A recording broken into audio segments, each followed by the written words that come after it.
Welcome back नाज़रीन। बात कर लेते हैं शहर भर में इस वक्त जो सबसे ज़्यादा क्राइम ट्रेंडिंग के अंदर है वो हम ये देख रहे हैं कि ज़्यादती और कत्ल जो कि बच्चों की जा रही है, इसमें मुसलसल इजाफा होता दिखाई दे रहा है। अब 2 माह की अगर बात की जाए तो 2 माह के अंदर 22 वाक़यात रिपोर्ट हुए हैं जिसमें से 4 बच्चों को कत्ल किया गया। ये बड़ी अलार्मिंग सिचुएशन है।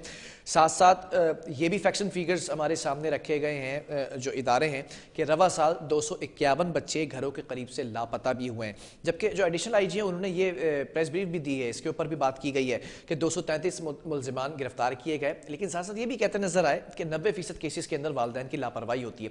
ये तमाम चीज़ें मुश्तरका तौर पर आज हम आपके सामने रखेंगे और जो माहिर कानून है उनकी माहिराना राय भी आपके सामने रखेंगे कि जो चाइल्ड प्रोटेक्शन एक्ट है 2014 का वो क्या कहता है, सज़ाओं का तयन क्या किया गया है और उसमें तरमीम अगर की गई है तो वो क्या है।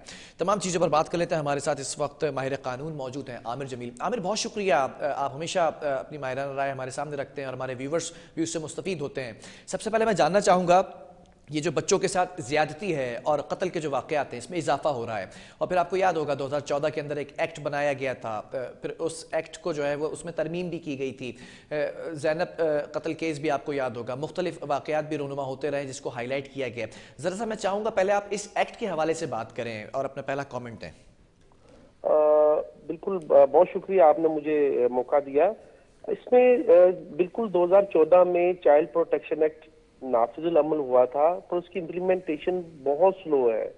उसकी इम्प्लीमेंटेशन इस वजह से स्लो है, 2014 में ये पास हुआ पर इम्प्लीमेंट उस स्प्रिट के साथ नहीं हो सका जैसे होना चाहिए था।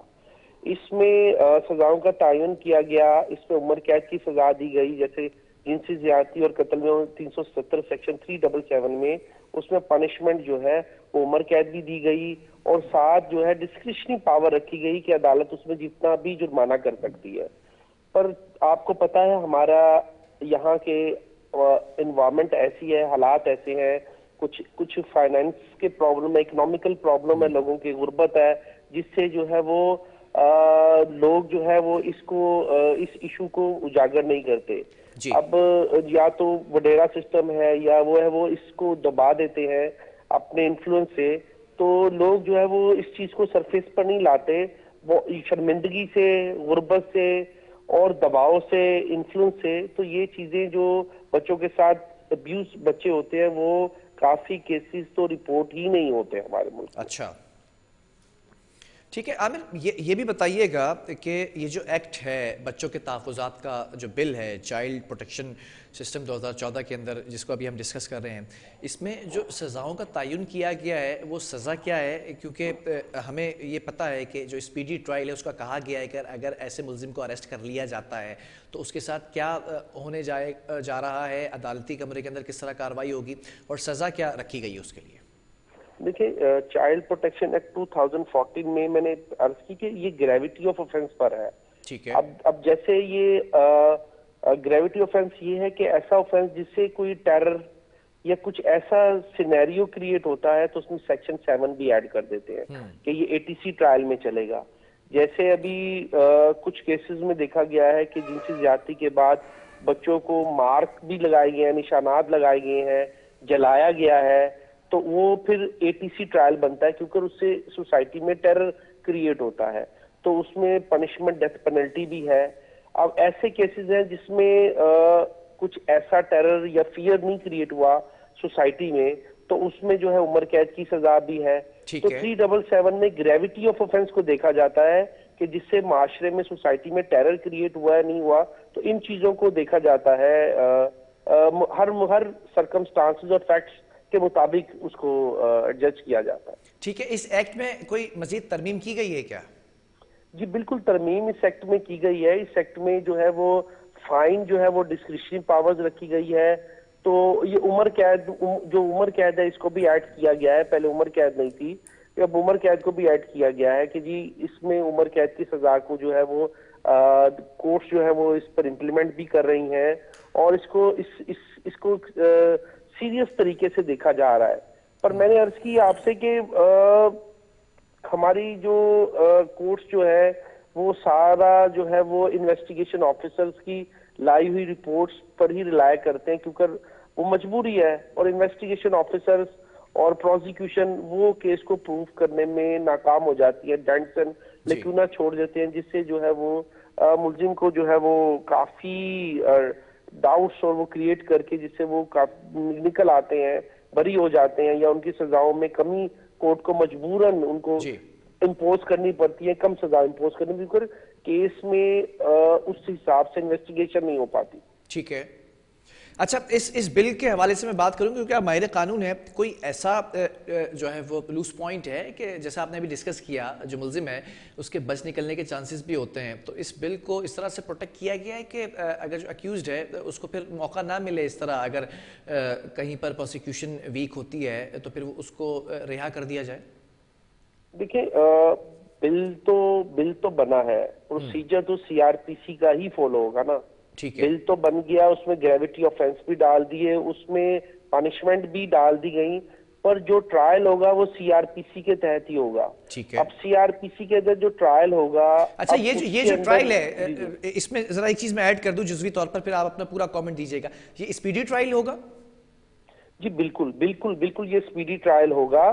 तो ये एटीसी, अगर ये सेक्शन 7 ऐड होता है तो ऑब्वियसली 10 डेज के अंदर अंदर इसका फैसला, एटीसी ट्रायल वैसे ही 10 दिन के अंदर अंदर एटीसी के जज को फैसला करना पड़ता है, और ये स्पीडी ट्रायल होता है। और इसमें देखें, इसमें एक तो माइनर को हमारे कुछ कोर्ट्स में ऐसा सिस्टम कर दिया गया है कि वो एक अलग से एक रूम सा बना दिया गया है, जिसमें विक्टिम को उसका फेस और उसको सामने फिजिकली नहीं लाया जा सकता। अच्छा। उसका फेस कोर्ट की तरफ होता है और बंद कमरे में होता है कि उसको जो है वो मुजरिम या मुलजिम डायरेक्टली उसको देख नहीं सकता, और वो जो उसने जो अपना स्टेटमेंट देना होता है वो डायरेक्टली जो है वो जज को दे सकता है। कोर्ट्स के अंदर ही उन्होंने एक रूम्स बना दिए गए हैं, एक पिलर लगा दिया गया है अंदर ही, तो जिसके अंदर वो विटनेस बॉक्स टाइप का एक बनाया कि जिसमें वो डायरेक्टली जज को मुखातिब करता है। वो ना तो